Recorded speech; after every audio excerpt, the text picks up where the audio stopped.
اتنی جذبات کے اوپر ایسا معاملہ ہو گیا کہ بہت زیادہ اس نے پلان کیسے کیا تھا؟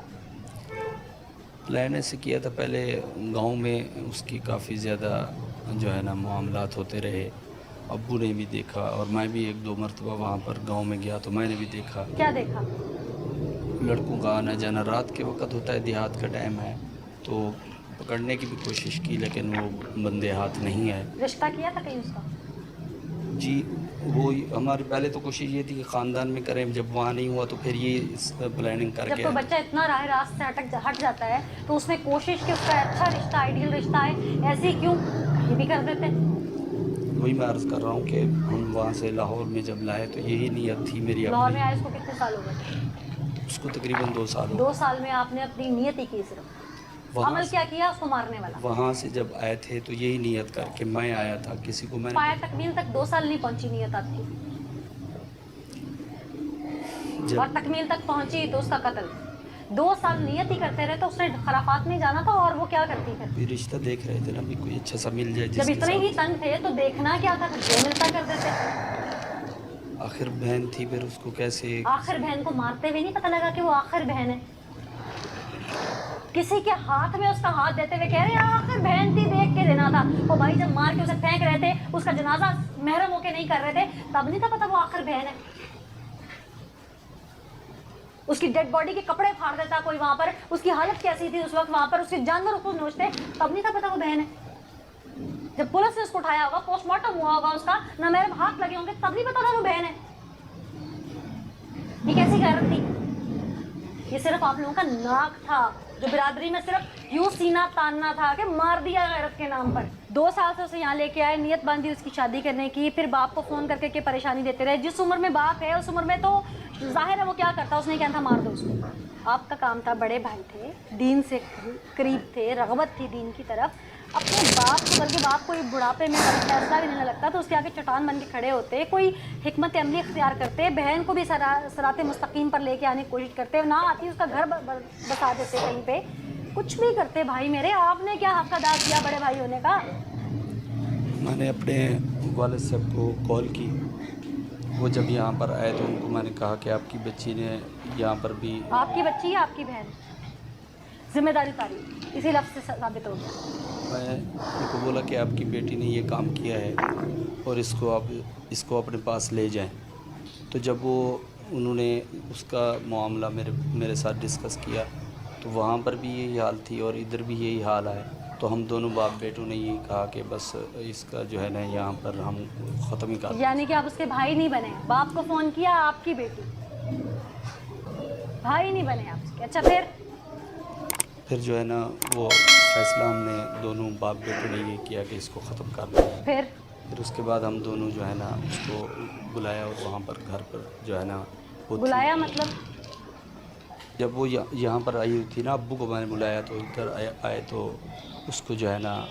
کمرے میں سو رہی تھی، اس کو اٹھایا اور ابو نے سر میں ڈنڈا مارا اور میں نے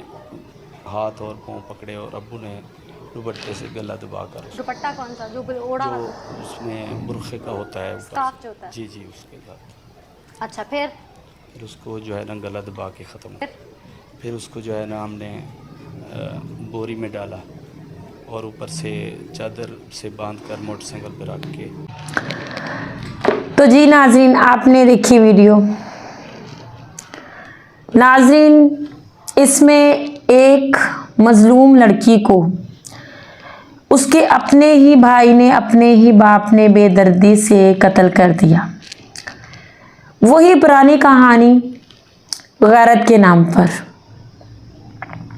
بدکرداری کا الزام لگا کر اسے موت کے گھاٹ اتار دیا۔ وہ بھائی جس نے اس کی شادی کرنی تھی، جس نے اس کو اس فرض کو ادا کرنا تھا، انہی ہاتھوں سے اس نے، جن ہاتھوں سے اس نے اس کو ڈولی میں بٹھانا تھا، انہی ہاتھوں سے اسے بے دردی سے قتل کر دیا، اور وجہ غیرت۔ ناظرین، اسلام میں عورت کو بہت مقام دیا گیا۔ زمانہ جاہلیت میں بچیوں کو، بیٹیوں کو بے دردی سے قتل کر دیا جاتا تھا، زندہ درکور کر دیا جاتا تھا، تب غیرت کے نام پر نہیں، عزت کے نام پر کہ یہ بڑی ہو کر ہم پر کوئی داغ نہ لگے یا یہ ہم پر بوجھ بنے گی، اس لیے بیٹیوں کو درگور کر دیا جاتا تھا، دفن کر دیا جاتا تھا۔ اور ہم آج کے دور میں جب بیٹھ کر یہ بات کرتے ہیں کہ زمانہ جاہلیت میں اس طرح ہوتا تھا تو ہم غلط بات کرتے ہیں، کیونکہ ہمیں یہ نہیں کہنا چاہیے کہ زمانہ جاہلیت میں اس طرح ہوتا تھا یا اسلام کے آنے سے پہلے اس طرح ہوتا تھا۔ اب تو صورتحال اس سے بالکل مختلف بلکہ زیادہ شدت اختیار کر گئی ہے۔ اب تو ہمیں یہ کہنا چاہیے کہ زمانہ جاہلیت میں اس طرح ہوتا ہے، کیونکہ زمانہ جاہلیت اب بھی ہے، اس کے طریقے چینج ہو گئے ہیں، اس کے کردار چینج ہو گئے ہیں۔ طریقے چینج کس طرح سے ہو گئے ہیں کہ پہلے بچیوں کو کم عمری میں پیدا ہوتے ہی چھوٹی عمر میں دفن کر دیا جاتا تھا، اب ان بچیوں کی پرورش کی جاتی ہے، انہیں پالا جاتا ہے، بہن بھائی ایک ساتھ کھیلتے ہیں، پڑھتے ہیں، پرورش پاتے ہیں، اور پھر ان کو غیرت کے نام پر قتل کر دیا جاتا ہے۔ کردار کس طرح سے چینج ہو گئے ہیں کہ پہلے مارنے والے جو تھے وہ غیر مسلم تھے، اللہ کو نہیں مانتے تھے، اسلام کو نہیں مانتے تھے۔ ان کا اس طرح کرنا بنتا بھی تھا، کیونکہ جو وہ اللہ کو نہیں مانتے تھے تو ان کے دل میں اللہ کا خوف بھی نہیں تھا، نہ وہ اسلام کو جانتے تھے، نہ اس کو مانتے تھے، نہ اس کو پہچانتے تھے۔ ان کی یہ جاہلیت ہماری سمجھ میں بھی آتی ہے، کیونکہ وہ اسلام سے دور تھے، قرآن سے دور تھے، اس وجہ سے وہ یہ کام کر سکتے تھے۔ لیکن آج کے دور میں جہاں اسلام دنیا کے کونے کونے میں پہنچ گیا ہے، آج کے دور میں جہاں ہر مسلمان قرآن کو جانتا ہے، قرآن کی تعلیم کو جانتا ہے، وہاں پر اسلام سے دوری کیوں؟ اور اس کیس میں، اس واقعے میں اسلام کی دوری کا بھی بہانہ نہیں بن سکتا، کیونکہ اگر ہم یہ کہتے کہ وہ لوگ تھے یہ مارنے والے جو اسلام کو نہیں جانتے تھے، جو جاہل تھے، جو اسلام سے ناشنا تھے،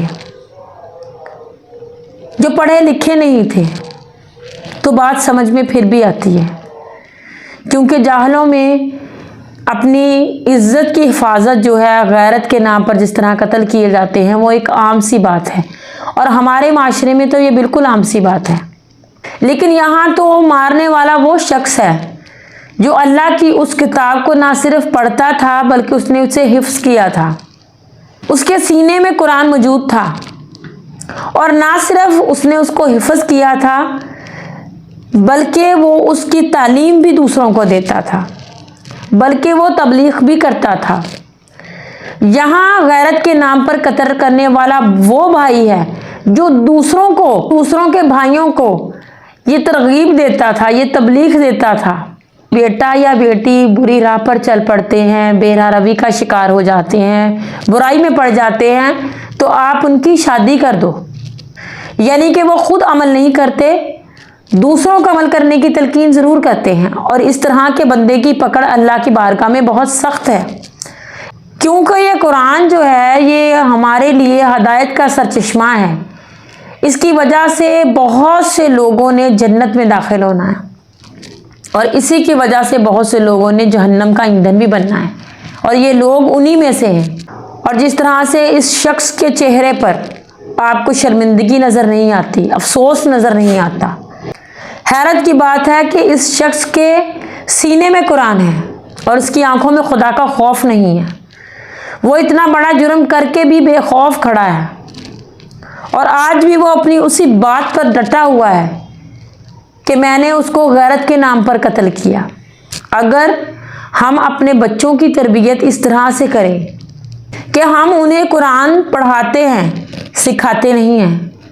ان کو قرآن حفظ کروا لیتے ہیں، لیکن اس پر عمل کس طرح سے کرنا ہے ہم یہ تربیت نہیں دیتے۔ اور اس شخص کا بھی یہی بات ہے، اس شخص کا بھی یہی قصہ ہے کہ وہ قرآن کو پڑھ تو گیا لیکن اس کے سینے میں قرآن دفن ہے، جسے کہتے ہیں دفن ہے، یعنی کہ کیا، اس نے اسے پڑھا اور پڑھ کے اپنے سینے میں دفن کر دیا، اب وہ اس عمل سے مبرہ ہے۔ اتنی جاہلیت اتنی جاہلیت تو جو قرآن پاک پڑھے ہی نہیں ہوئے، ایک لفظ قرآن کا نہیں پڑھے، اتنی جاہلیت تو ان لوگوں میں ہونی چاہیے۔ حالانکہ آج کے معاشرے میں جہاں اسلام ہر جگہ پر ہے، اتنی جاہلیت ہونی تو نہیں چاہیے، لیکن پھر بھی اگر یہی بہانہ ہے تو پھر اس شخص کے لیے تو یہ بہانہ بھی نہیں ہے۔ اس سے یہ کیوں جرم ہوا؟ اس نے یہ غلطی کیوں کی؟ اس نے یہ غلطی اس لیے کی کیونکہ اس نے قرآن کو پڑھا، لیکن اس نے قرآن کو سمجھا نہیں۔ اس میں خدا کا وہ خوف نہیں تھا جو ایک قرآن پڑھنے والے کے سینے میں جب اس کی قرآن ہے وہ آنا چاہیے۔ اس کا ایمان اب بھی کچا تھا، اور وہ کتاب جو اللہ کے پیارے نبی حضرت محمد صلی اللہ علیہ وسلم پر نازل کی گئی، جو کتاب اس شخص نے حفظ کی، جس کی تعلیم یہ بچوں کو دیتا تھا، جس کے پیچھے پتہ نہیں کتنے لوگ روز کی نماز پڑھتے تھے، جو خطبوں میں اللہ پاک کی وحدانیت کا ذکر کرتا ہوگا، جو اپنی ہر بات میں، اپنی ہر کردار میں یہ ظاہر کرنے کی کوشش کرتا ہوگا کہ میں اسلام کو جاننے والا ہوں اور میں تبلیغ کر رہا ہوں لوگوں کی، وہ شخص اپنی اسی علم کی وجہ سے شیطان کے بہکاوے میں آ گیا، کیونکہ اس کو غرور تھا اس بات کا کہ میرے پاس علم ہے تو میں ہر چیز سے مبرہ ہوں، تو شیطان اس پر حاوی ہو گیا، اس نے اس سے وہ کام کروا لیا جو کہ آج اس کے لیے ذلت کا باعث ہے۔ سب سے پہلے ہمیں یہ سمجھنا ہے کہ جب ہم انسان کوئی بھی کسی بھی قسم کی مذہب کی تعلیم لیتا ہے تو اس پر خود پہلے پوری طرح عمل پیرا ہو اور اللہ کے وحدانیت پر یقین رکھتے ہوئے اس کی ذات سے ڈرے، اس کے بعد ہم دوسروں کی تبلیغ کریں۔ یہاں پر غیرت کے نام پر جس طرح سے اپنی بہن کو اس نے قتل کیا،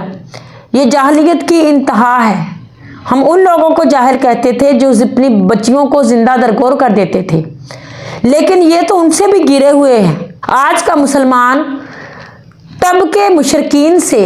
کروڑ درجے زیادہ آگے چلا گیا ہے جاہلیت میں۔ یہ وہ لوگ ہیں جو اللہ کو مانتے ہیں، جو اللہ کے رسول کو مانتے ہیں، جو اس کی کتاب پر یقین رکھتے ہیں، جو اس کی کتاب پڑھتے اور پڑھاتے ہیں۔ میرے بھائیوں اور بہنوں، آپ اس واقعے سے عبرت حاصل کریں۔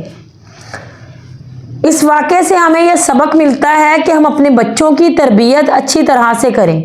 ان کو اسلام سے دور نہ رہنے دیں اور انہیں اللہ کا خوف دلائیں۔ جب اللہ کا خوف ہمارے دل میں ہوگا تو ہم کوئی بھی برا قدم نہیں اٹھا سکتے۔ اس کی بہن نے اگر اس طرح کی کوئی غلطی کی تھی، واللہ عالم یہ اپنی بات میں سچا ہے یا جھوٹا ہے یہ تو اللہ ہی جانتا ہے، وہ دنیا سے چلی گئی ہے، اس پر بات کرنا بنتی نہیں ہے، لیکن اگر اس میں کوئی اس طرح کی برائی پیدا بھی ہو گئی تھی تو اس کی برائی کو پیدا ہونے کیوں دیا گیا؟ اسلام نے ہمیں بتایا ہے کہ جب بچہ اور بچی بالغ ہو جاتی ہے، وہ کوئی کام اس طرح کا نہیں کر رہی، وہ کوئی پڑھ نہیں رہی، آپ کو اس طرح کی کوئی مجبوری نہیں ہے، تو آپ اس کی شادی جو ہے اس کے بالغ ہوتے ہی کر دیں۔ یہ کیوں حکم دیا گیا؟ کیونکہ اسلام جانتا ہے،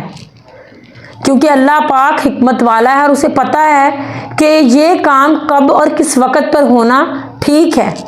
لیکن جب ہم اس کے احکامات پر عمل نہیں کرتے تو پھر اس طرح کی برائیاں تبھی جنم لیتی ہیں۔ اللہ پاک نے اس کا حل ہمیں سیدھا سا بتایا ہے کہ ہم نکاح کریں، کیونکہ نکاح جو ہے وہ وحشی، بے راہ روی، زنا سے بچاتا ہے، ہزارہاں ہماری جسمانی اور ہزارہاں ہماری قلبی بیماریوں سے ہمیں بچاتا ہے، ہمارے نفس کو سنبھالتا ہے، ہمارے نفس کو باندھ دیتا ہے۔ تو نکاح اللہ پاک نے اسی لیے